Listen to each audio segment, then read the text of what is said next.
வணக்கம் ஃப்ரெண்ட்ஸ். லக்ஷ்மி அவர்கள் எழுதிய மங்களாவின் கணவன், அத்தியாயம் 33. எல்லோரும் மலர்ந்த முகத்துடன் இனிய எதிர்பார்ப்புகளுடன் இருந்த அந்த சூழ்நிலையில் ஒரு மூலையில் வயதான ஒரு தாய், கண்களும் மூக்கும் சிவப்பாக்கிவிட அழுகையை அடக்க முடியாது புடவை தலைப்பால் வாயை பொத்தி கொண்டு திகிலுடன் அடிக்கு ஒரு தடவை சற்று தூரத்தில் இருந்த பிரசவ அறையை பார்த்தபடி இருந்தாள். அந்த அம்மாளுடைய பெண்ணுக்கு அபாயமாக இருக்காம், நம்பிக்கை சொல்ல முடியாதுன்னு டாக்டர் கையை விரிச்சிட்டாலாம். வலிப்பு வந்துடுத்தாம். யாரோ தன் அருகில் இருந்த மற்றொரு பெண்ணிடம் ரகசியம் பேசியது மங்களாவுக்கு கேட்டது. கதவை திறந்து கொண்டு வந்த நர்ஸ் நேராக அந்த அம்மாளிடம் எதையோ சொல்ல, அவள் ஓவென்று குரல் கொடுத்து அழ, இது ஆஸ்பத்திரி, மற்றவங்களை பற்றி நினச்சி பார்க்கணும், சத்தம் போடக்கூடாது. நர்ஸ் ஆணையிட அந்த தாய் துக்கத்தின் சுமையுடன் நடக்க முடியாதவளாக தடுமாறியபடி கண்களில் மாலையாக கண்ணீரை வழிய விட்டு கொண்டு மார்பு விம்ம லேசாக விம்மியபடி நர்ஸை பின்தொடர்ந்த போது மங்களா அதிர்ந்து போனாள். அந்த அம்மாளின் பெண் செத்து விட்டாளாம். யாரோ சொன்னது தலையில் அடித்தாற் போல விண்ணென்று வலித்தது அவளுக்கு. இத்தனை பேர் மகிழ்ச்சியாக சிரித்து பேசிக் கொண்டிருக்கும் ஒரு சூழ்நிலையில் ஒருத்தி மட்டும் துக்கத்திலே துவண்டு போகும்படி இப்படி ஏன் ஒரு விபரீதம் ஏற்பட வேண்டும்? ஏன் ஏன் விடை காண முடியாத அவளது இளம் மனம் துயரத்தில் தள்ளாடி சென்ற அந்த தாயாருக்காக மிகவும் உருகி போனது. அப்பா, அம்மா, மன்னி என்ற உறவினர்களின் அரவணைப்பில், செல்வத்தின் சுகத்தில், உயர்ந்த அந்தஸ்தில், தேவைகளின் மதிப்பே தெரியாது வாழ்ந்த அந்த காலத்தில் அவள் கூடத்தான் நம்பினாள். துன்பத்தின் நிழல் கூட அவர்கள் பக்கம் விழ முடியாது என்றே அவளது இளம் மனம் திடமாக நம்பியது உண்மை. ஆனால் நீங்கள் ஃப்ரூட் சாலட் அண்ட் ஐஸ்கிரீமை சாப்பிடாமல் வந்துட்டீங்களே, சிரித்தபடி கேட்டுக்கொண்டே உள்ளே வந்தால் பணிப்பெண்களில் ஒருத்தி. மரத்தட்டில் சுமந்து வந்த கண்ணாடி கிண்ணத்தையும் ஸ்பூனையும் அருகிலிருந்த மேஜை மீது வைத்துவிட்டு கதவை லேசாக சாத்தி கொண்டு போய்விட்டாள். பழத்துண்டு குவியல் மீது பனி பெய்தது போல கிண்ணத்தில் வழிந்து கொண்டிருந்த ஐஸ்கிரீமை அவள் வேதனையோடு பார்த்தாள். காசிநாத் காயமுற்று அங்கு ஆஸ்பத்திரியில் படுத்து கிடக்கையில் அவள் இங்கே விழா கொண்டாடி கொண்டு ஐஸ்கிரீம் சாப்பிட்டு கொண்டு, சே நியாயமாகவே இல்லையே, வேண்டாம், இதெல்லாம் அவளுக்கு வேண்டவே வேண்டாம். வெறுப்புடன் எழுந்து வெளியே எட்டி பார்த்தாள். வராந்தாவிலே வேகமாக போய்க் கொண்டிருந்த பணிப்பெண் ஒருத்தியை கை தட்டி அழைத்தாள். தயவு செய்து இதை எடுத்துக்கொண்டு போய் வேறு யாருக்காவது கொடுமா, என்னால் சாப்பிட முடியாது, ப்ளீஸ் கேட்டுக்கொண்டாள். பணிப்பெண் அதை எடுத்து சென்ற பின் மறுபடியும் கதவை சாத்தி கொண்டு படுக்கை மீது வந்து உட்கார்ந்து கொண்டாள். அடுத்தபடியாக அவள் செய்ய வேண்டியது என்ன? துணிவை திரட்டி கொண்டு ஒரு பயணம். அவள் பரோடாவுக்கு போய் வந்தாள். அது முடியாத காரியம். அங்கே அவள் வரவேற்கப்படவில்லை என்றால் அவமானம்தான் மிஞ்சும். இன்னும் கொஞ்ச நாட்கள் பொறுத்து கொண்டிருந்தால், எத்தனை நாட்கள் பொறுப்பது, என்ன செய்தி வருமோ என்று யூகிக்க முடியாத நிலையில் உணர்வுகள் அழுத்த மண்டை வெடித்து விடும் போன்ற வேதனையில் நாட்களை நரகத்திலே கழிப்பது போல அவள் இனி எப்படித்தான் பொறுமையாக இருக்க முடியும்? யாரும் உதவ முன் வர மாட்டேன் என்கிறார்களே, இது என்ன சோதனை? ஐயோ கடவுளே! ஆமாம், லதாவுக்கு இன்னமும் விஷயத்தை தெரிவிக்காமல் இருப்பது சரியா? தெரிவித்தால் அவளும் மற்றவர்கள் போல அவள் அதிர்ஷ்டத்தை குறித்து ஏளனமாக எண்ண ஆரம்பித்து விட்டாள். லதா அப்படிப்பட்டவள் இல்லையே. ஜாதகம், பொருத்தம், சகுனம், நாள், நட்சத்திரம் இவைகளை நம்பாத ஒரு புரட்சி மனம் படைத்தவளாயிற்றே. யார் கண்டது? கல்யாணமாகி கணவனுடன் வாழ்கிறாள். இப்போது அவரது கொள்கைகள், கருத்துக்கள் எல்லாம் அவளை பற்றி கொண்டு லதா மாறிவிட்டிருந்தாள். லதாவும் அவளை பற்றி குறைவாக ஏளனமாக எண்ண தொடங்கிவிட்டாள். மங்களாவுக்கு பின்னர் போக்கிடமே கிடையாது. இருக்கும் ஒரு சிநேகிதியும் போய்விட்டால் அவள் தன் மன துயரத்தை யாரிடம் சொல்லி ஆறுதல் பெற முடியும்? லதா, நீ கூட என் அதிர்ஷ்டத்தை பற்றி தப்பாய் எடை போடுவியா? லதா கண்கள் கணக்க அவள் கால்களை கட்டி கொண்டு அழமாட்டாத துயரத்துடன் அறைக்குள்ளே அடைந்து கிடந்தாள். காலை பொழுது. எல்லோரும் மறுபடியும் சாப்பாட்டறையை நோக்கி விரைந்து கொண்டிருந்தனர். காஃபி டிஃபனுக்கு அன்று பாதாம் அல்வாவும் வெஜிடபிள் பப்ஸும் மெனு போர்டில் எழுதியிருந்தார்கள். உண்மையான பாதாம் பருப்பை போட்டு அரைத்து பசு நெய் விட்டு கிளறிய அல்வா. வாங்க ஒரு கை பார்ப்போம். அடுத்த அறையில் இருந்த பெண் வந்து அழைத்த போது அவள் விரக்தியாக சிரித்தாள். நீங்கள் போங்க, நான் பின்னால் வரேன் சொல்லிவிட்டு கதவை மீண்டும் சாத்தி கொண்டாள். காசிநாத்துக்கு பாதாம் அல்வா என்றால் உயிர். ஹோட்டல்களில் அவளை கூட சாப்பாட்டிற்கு அழைத்து சென்ற போதெல்லாம் முதலில் அல்வாவை வரவழைத்து விடுவான். சுரீர் என்று அவன் நினைவு நெஞ்சு தைக்க கண் இமைகளை நீர் சுட்டுது. காஃபி டிஃபனுக்கு எழுந்து போக மனமின்றி அவள் அறைக்குள்ளேயே உட்கார்ந்திருந்தாள். அது சமயம் ஹாஸ்டல் பணிப்பெண்களில் ஒருத்தி மெல்ல கதவை தட்டி திறந்து கொண்டு உள்ளே வந்தாள். உங்களை பார்க்க ஒரு அம்மா வந்திருக்காங்க. பொது ஹாலில் கூட்டம் அதிகம் இருப்பதால் நேரே அறைக்கே போகலாம்னு சொல்லியிருக்கேன். கொஞ்ச நேரத்திலே வருவாங்க. திடீட்டு மகளா நிமிர்ந்து உட்கார்ந்து கொண்டாள். இவளை காண யார் எந்த விதமான சங்கதியுடன் வந்து கொண்டிருக்கிறார்கள்? நெஞ்சு படப்படுத்தது. ஏதாவது துன்ப செய்தியோ? அவளால் இதற்கு மேலும் எதையும் தாங்கிக் கொள்ள இயலுமா? கதவை மெல்ல திறந்து கொண்டு உள்ளே வந்து நின்ற மன்னி அனுசுயாவை அவள் வியப்புடன் பார்த்தாள். சற்றென்று எழுந்த நாற்காலியை இழுத்து போட்டாள். உட்காருங்க மன்னி. உபசாரம் செய்த போது அவள் குரல் அவளுக்கே புதியதாக கேட்டது. உங்கள் அண்ணா கேட்டுக்கு வெளியே தெருவில் காரை நிறுத்திண்டு உட்கார்ந்திருக்கிறார். ஷைலா கூட வந்திருக்கிறாள். அவளுக்கு இதுதான் மாசம் சொல்லிவிட்டு அறையை கூர்மையாக பார்வையிட்டபடி அனுசுயா அமர்ந்து கொண்டாள். மங்களாவுக்கு குழப்பமாகத்தான் இருந்தது. இத்தனை நாள் இல்லாத அன்பு மன்னிக்கு அவளிடம் திடீரென்று எதற்காக இன்று ஏற்பட்டிருக்கிறது? ஏதோ ஒரு காரணமாகத்தான் அவள் வந்திருக்கிறாள். தனக்குள் எண்ணியபடி மௌனமாக பார்த்தாள். ஆனாலும் பாதியாக இழைச்சி போயிட்டியே. எத்தனை பணத்தை செலவழித்தாலும் ஹாஸ்டல் சாப்பாடு வீட்டு சாப்பாட்டுக்கு இணையாகாது. சாப்பாட்டுக்கு ஒன்றும் இங்கே குறைச்சல் இல்லை மன்னி. வேண்டியதை தாராளமாக கொடுக்குறா. எல்லாம் நாங்கள் கேள்விப்பட்டோம்.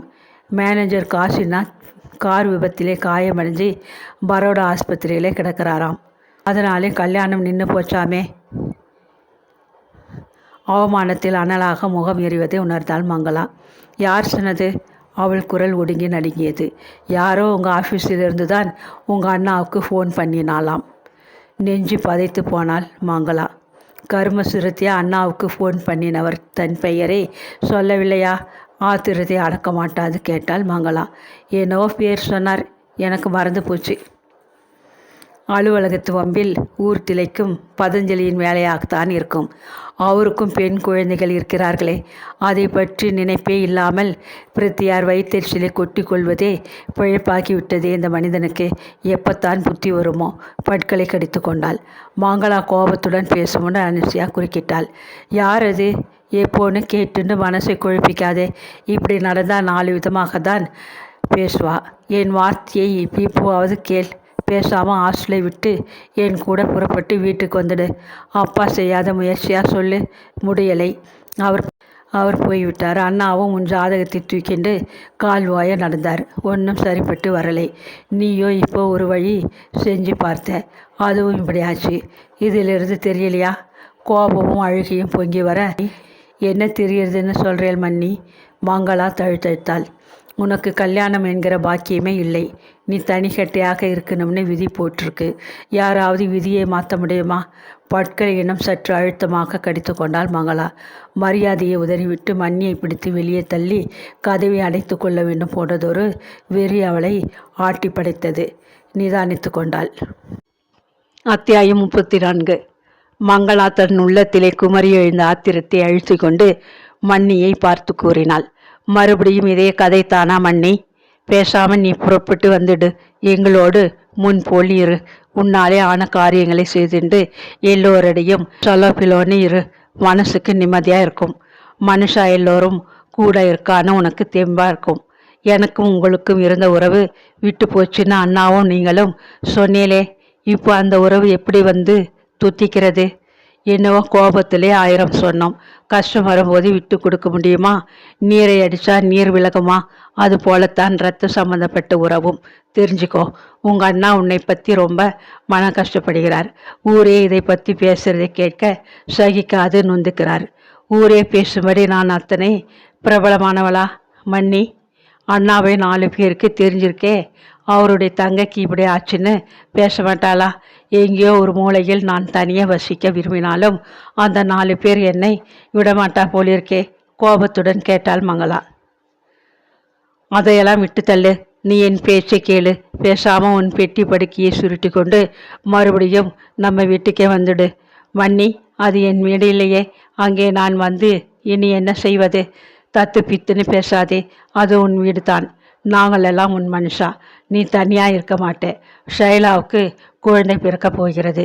அத்தைன்னு உறவாட நீ அதை கையில வச்சுண்டு கொஞ்சி குழாவி சந்தோஷமா பொழுதை கழிக்கப் போகிற. மங்களாவுக்கு சற்றென்று இல்லாமல் விளங்கிவிட்டது. அவர்களுக்கு இப்போது அவளுடைய உதவி தேவை. ஷைலா பிரசவத்திற்கு தாய் வீட்டிற்கு வந்திருக்கிறாள். குழந்தை பிறக்கும் வரை அவளை சீராட்டி பாராட்டி கவனித்து பின்னர் தாயையும் சேயையும் பூக்ககத்திற்கு சீரும் சிறப்புமாக அனுப்ப வேண்டும். அதற்கு வீட்டில் கூட உதவி செய்ய ஒரு ஆள் தேவை. ஆகும் செலவை பகிர்ந்து கொள்ள சம்பாதிக்கின்ற தங்கை மிகவும் தேவை. முன்போல அவளை மீண்டும் கொத்தடைமையாகத்தான் மன்னி சூழ்ச்சி செய்கிறாள்.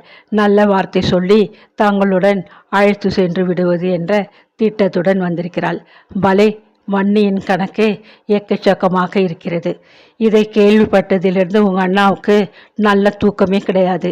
இந்த பொண்ணு மன கஷ்டத்தை தாங்காம ஏதாவது தப்பு காரியம் செய்திட போறாளேன்னு மனசை அலட்டிக்கிறார். மூட்டைப்பூச்சி மருந்து, ரயில் தண்டவாளம், தூக்கு கயிறு எல்லாம் ஞாபகம் வந்துடுத்தாக்கும். மங்களா வறட்சியாக சிரித்தாள். இப்போவெல்லாம் பேப்பர்லே பலதும் பார்க்கிறோமே, மனசில் திகில் ஏற்படாதா? ஏற்கனவே உங்களை பொறுத்தவரை நான் செத்து போனவள் தானே.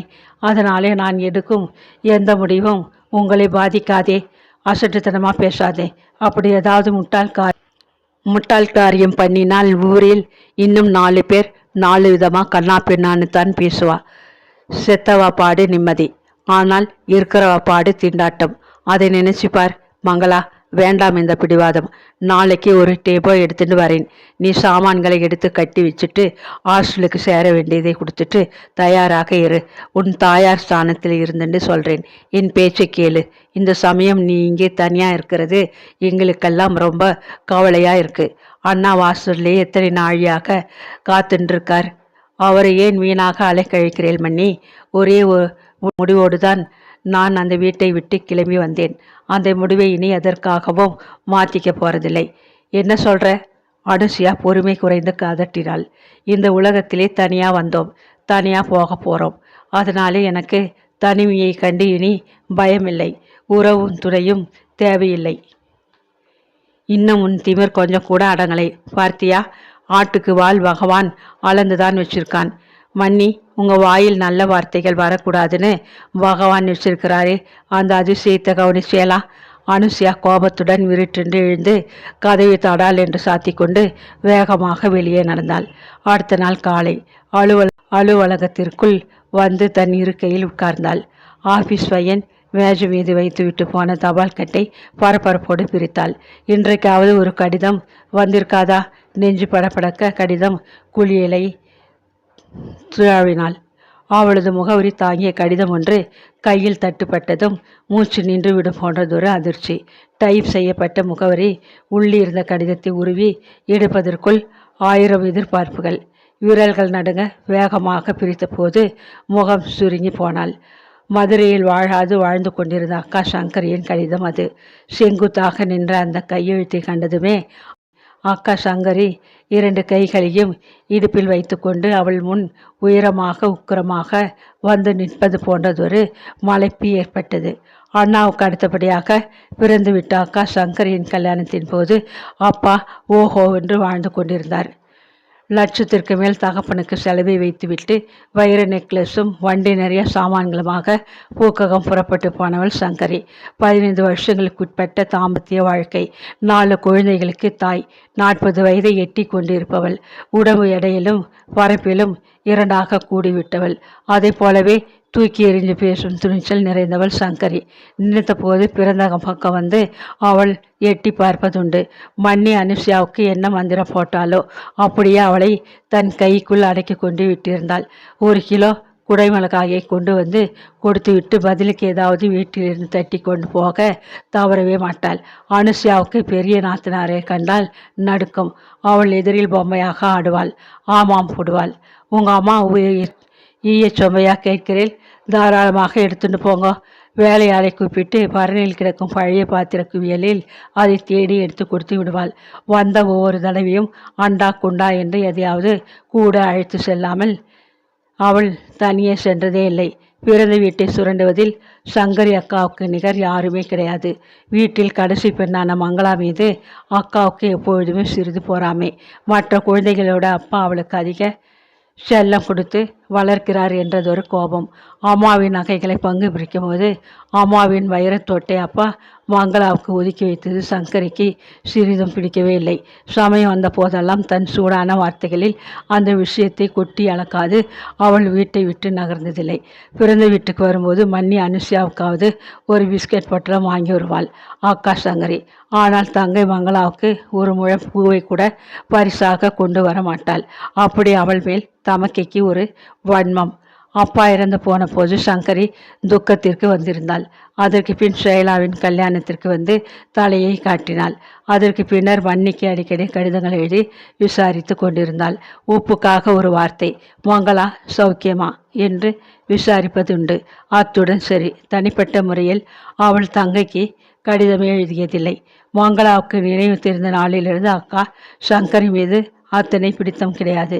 2வது அக்கா மஞ்சுளாவின் போக்கே வேறு. 4 மைத்துனர்கள், 2 நாத்தனார்கள், மாமியார் மாமனார், கணவன், குழந்தைகள் என்றொரு சம்சார சாகரத்திற்குள் அழுந்தி பிறந்த வீட்டை பற்றி மறந்து விட்டாள். அவளிடமிருந்து அப்பாவுக்கோ அண்ணாவுக்கோ சற்றென்று கடிதம் வந்து விடாது. அபூர்வமான ஒரு காடில் கடுகு விதை போன்ற எழுத்துக்களில் உலக விஷயங்கள் எல்லாவற்றையும் விசாரித்து எழுதி விடுவாள். தன் வீட்டிலிருந்து அவள் எதையும் கொண்டு வந்ததில்லை. பிறந்த வீட்டிலிருந்து எதையும் எடுத்து போக விரும்பியதும் இல்லை. அப்படி ஒரு போக்கு. அவளுக்கு தங்கை மேல் பாசம் பொங்கி ஒழிந்ததில்லை. மங்களாவை பற்றி அவள் பொறாமைப்பட்டதும் இல்லை. கடிதத்தை படிக்கும் முன்பே சங்கரி அக்கா தானாக எழுதவில்லை, மன்னியின் தூண்டுதல் பேரில் எழுதியிருக்கிறாள் என்று அவளால் ஊகிக்க முடிந்தது. வழக்கம் போல கடிதத்திலும் வார்த்தைகள் சுட்டன. எல்லாம் கேள்விப்பட்டேன். மனம் ரொம்ப சங்கடப்பட்டது. சின்ன வயசிலிருந்து நீ பிடிவாதக்காரியாக வளர்ந்தவள். அதனால்தான் அண்ணாவை மதிக்காமல் வீட்டை விட்டு ஒரு ஹாஸ்டலில் போய் தங்கியிருக்கே. எவனையோ நீயே பார்த்து கல்யாணம் பண்ணிக்கிற அளவும் துணிஞ்சு விட்டுருக்கே. ஆனால் இந்த கல்யாணமும் வழக்கம் போல தடைப்பட்டு நின்று போச்சுன்னு கேள்விப்பட்டேன். ஜாதகத்தில் தோஷம். பாவம், அந்த பெண் என்ன செய்யும்னு இத்தனை நாள் உன்னை பார்த்து பரிதாபப்பட்டவா இப்போ என்ன சொல்லுவா தெரியுமா? அடங்காப்பிடாரி, அண்ணாவை மதிக்காமல் புறப்பட்டு போய் எவனோடைய சுத்தின்னு இருந்தா, அவனும் கைவிட்டுட்டான், இப்போ யாரை பிடிக்கலாம்னு அலைஞ்சிட்டு இருக்கான்னு பேசுவா. உன்னோட கூட பிறந்ததற்கு நீ எங்கள் எல்லோருக்கும் கொடுக்குற பரிசு இந்த அவமானம். யோசிச்சுப்பார். நீ நடந்திருக்கிறது நியாயமா? மன்னி கேட்டுக்கொண்டபடி மரியாதையாக சாமான்களை கட்டிக்கொண்டு வீடு போய் சேர். அண்ணா உன்னை இத்தனை நாள் வச்சு காப்பாற்றினதை நினைச்சு நன்றியோடு நடந்துக்கோ. உன் சகோதரி சங்கரி. கோபத்தில் கொதித்து போனாள் மங்களா. கடிதத்தை பல சுக்களாக கிழித்து கூப்பை குடைக்குள் வீசினாள்.